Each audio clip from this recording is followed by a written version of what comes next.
আল্লাহর নবীকে ডাকার পর বলবে হাবিব, ওগো হাবিব দেরি নয় দেরি নয় দেরি নয়, আপনার উম্মত গুলোকে আপনি টেনে টেনে জান্নাতের মধ্যে নিয়ে যান।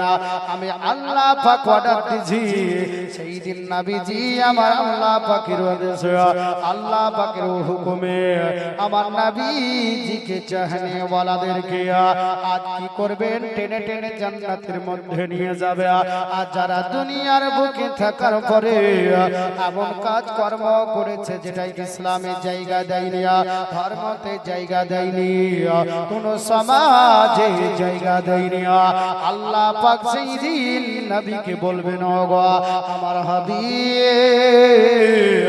ওগো আমার হাবিব, হাবিব আপনি শুনেন শোনা, এই দুনিয়ার বুকে থাকার পরে আপনার গোস্তাকি করেছে, আপনাকে মেনে চলেনি, আপনার আইন কানুন বিধানগুলোকে অমান্য করে চলেছে, হাবিব তাদের নিকট থেকে আপনি মুখটা ফিরিয়ে নেন। আল্লাহ পাক জাহান্নামের ফেরেশতা মণ্ডলীগণকে ডাকার পর বলবে, ওরে জাহান্নামের ফেরেশতা দেরি কেন করছিস, যা যা গোস্তাকে রাসূলকে তাড়াতাড়ি টেনে টেনে ওই জাহান্নামের মধ্যে নিয়ে চলে যা, জাহান্নামের মধ্যে ঢুকিয়ে দে। হযরত শেরে খোদা হায়দারে কাররার রাদিয়াল্লাহু তাআলা আনহু আল্লাহর নবীজির জামায়া দুই সন্তানকে নিয়ে যেন কোথায় চলতেছে। ওগো পৃথিবীর মানুষ, আমার আল্লাহর ওলি আলী এই পৃথিবীর বুকে এমন শিক্ষা দিয়েছে, ওগো ছেলেরা তোমার মা এবং বাপকে কিভাবে সম্মান করতে হবে, কিভাবে মা বাপের পদতলে বাবা জায়গা করে নিতে হবে। আল্লাহ পাকের জান্নাত মা বাপের পদতলে রেখেছে, কেমন করে সেই জান্নাত তুমি খরিদ করবে সেই শিক্ষা আমার শেরে খোদা হায়দারে কাররার রাদিয়াল্লাহু তাআলা জগতের বুকে আজকে দিয়ে গেছে। ওগো পৃথিবীর মানুষ, এই জগতে থাকার পর সেই শিক্ষাগুলো নেবে, সেই জিনিসগুলো তোমরা যদি আজকে মেনে মেনে চলো, তো মায়ের কদমে তোমাদের জান্নাত রয়েছে।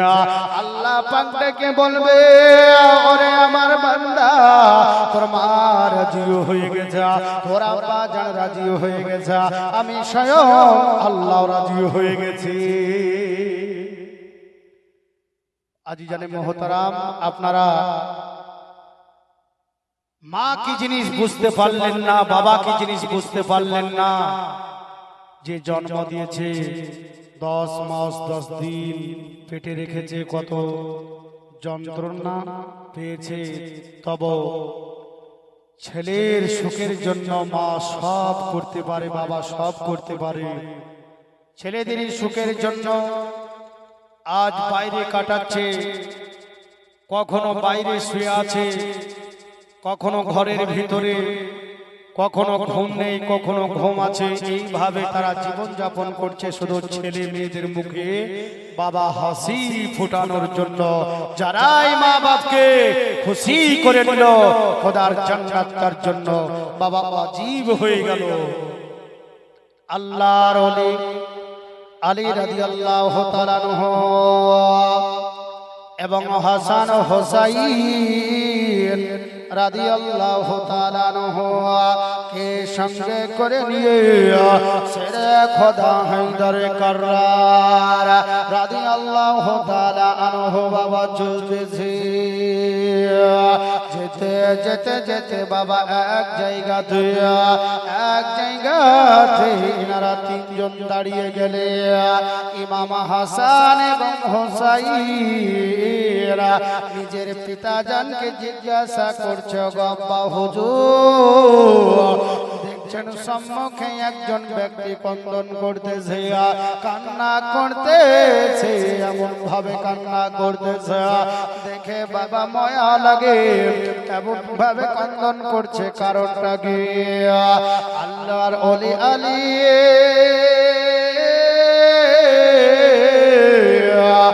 আজকে ছেলে দুটোকে বলল, ওরে আমার ইমাম হাসান, ওরে আমার ইমাম হোসাইন, চলো চলো চলো ওই যুবক ছেলেটার নিকটে একটু জিজ্ঞাসা করে আসি।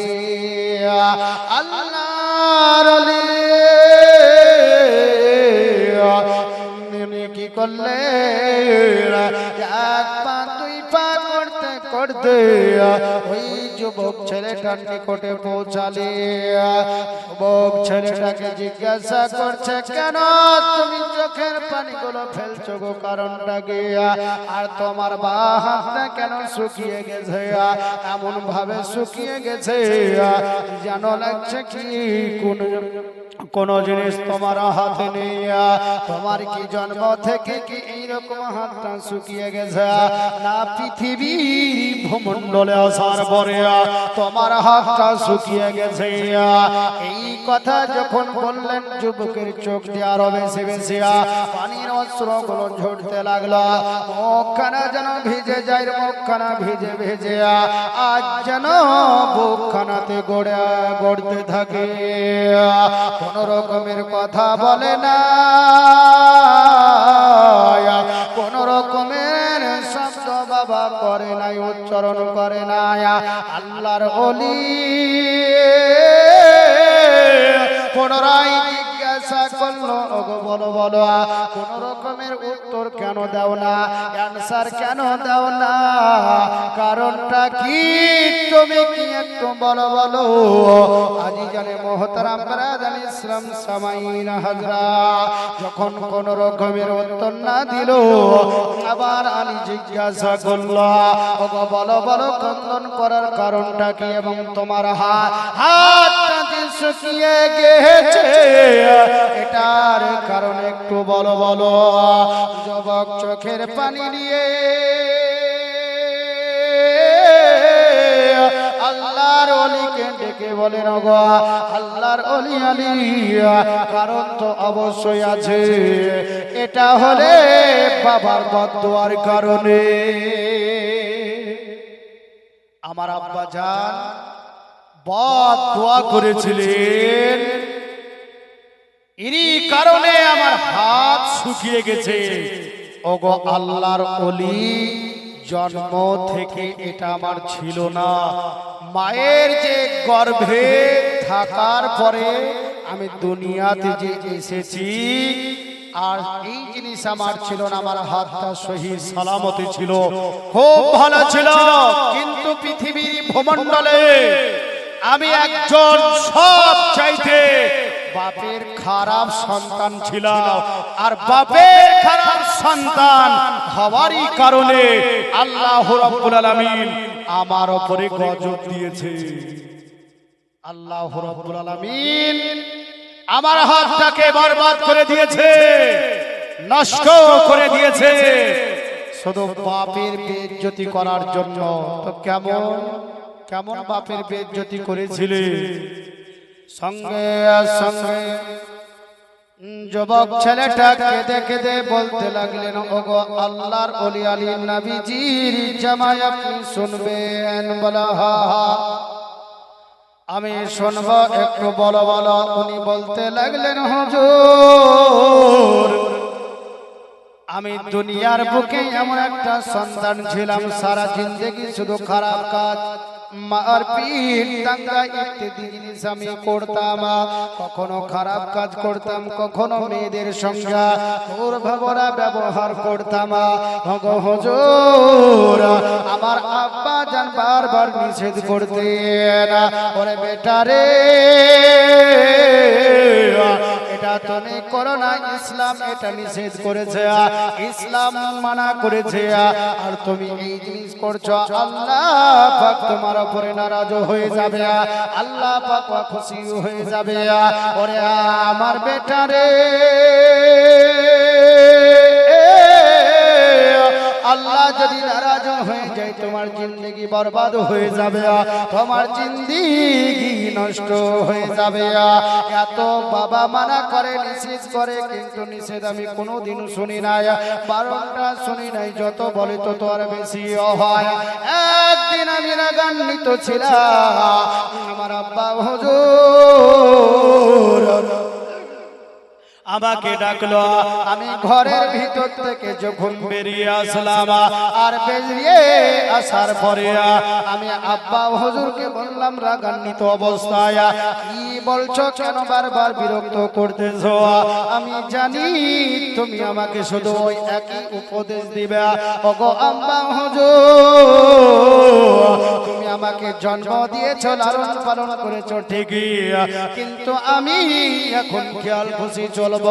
ওরে লাগতে জিগার নূরে নাজার কলিজার টুকরা, তোমার এটা অন্যায় হচ্ছে। আল্লাহ পাকের ইসলাম নিষেধ করেছে, ধর্ম আজকে নিষেধ করেছে। পৃথিবীর ভূমণ্ডলে সত্য ধর্মকে নিয়ে চলতে হবে, সত্য ধর্মকে নিয়ে তোমরা যদি চলাফেরা করো, ওরে আমার লাগতে জিগার নূরে নাজার কলিজার টুকরা, তাহলে পরো জগৎ তোমাদের শান্তির জায়গা হবে। এত বারবার বলার পর রাগ হলো। আব্বাকে এমন ভাবে আমি মানলাম, আব্বা জান আমার বেহুশ হয়ে জমিনে পড়ে গেছে, অজ্ঞান অবস্থায় রয়েছে। আমি পালিয়ে গেলাম।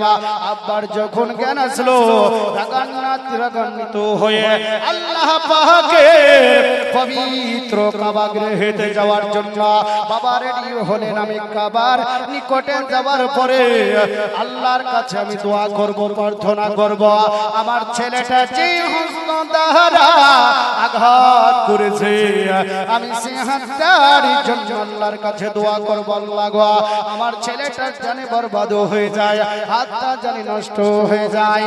ইনি কি করলেন? আল্লাহ পাকের কাবার নিকটে যাওয়ার পরে আল্লাহ রাব্বুল আলামিনের নিকট কাবা গৃহ নিকটে যাওয়ার পরে কেঁদে কেঁদে আল্লাহর কাছে দোয়া করলেন। আল্লাহ বলে, আল্লাহ গো আমার ছেলে আমাকে লালন পালন না করে শুধু আমার উপরে আঘাত করেছে, কষ্ট দিয়েছে। আল্লাহ পাক আমার ছেলের হাতটা জানে বরবাদ হয়ে যায়, নষ্ট হয়ে যায়। তো মজ্জাজ সামাইন বাপের দোয়া করছে, বাপ দোয়া করছে, এদিকে এই যুবকের হাত বরবাদ হয়ে গেল, নষ্ট হয়ে গেল। কাজী জানে মোহতারাম জালসা দিয়েছেন। আজও হয়তো ছেলেদের টাকা পয়সা লাগবে, এর কারণে বাপ মাকে বিভিন্ন রকমের কথা হয়তো শোনাবেন। সাবধান গো ছেলেরা, যদি অর্থ না দিতে পারে তবে মাকে কোন রকমের কষ্ট দিও না। মার কথা মেনে মেনে চলবে, মাকে ভালোবাসবে। আর এই বাপের দোয়ার দাওলাতে কি হলো, এই ছেলের হাত বরবাদ হয়ে গেছে, নষ্ট হয়ে গেছে। আবার পুনরায় দেখেন অনেক বড় ঘটনা। একের পর আপনারা আলেম ওলামাগণ আমাদের গ্রামেরই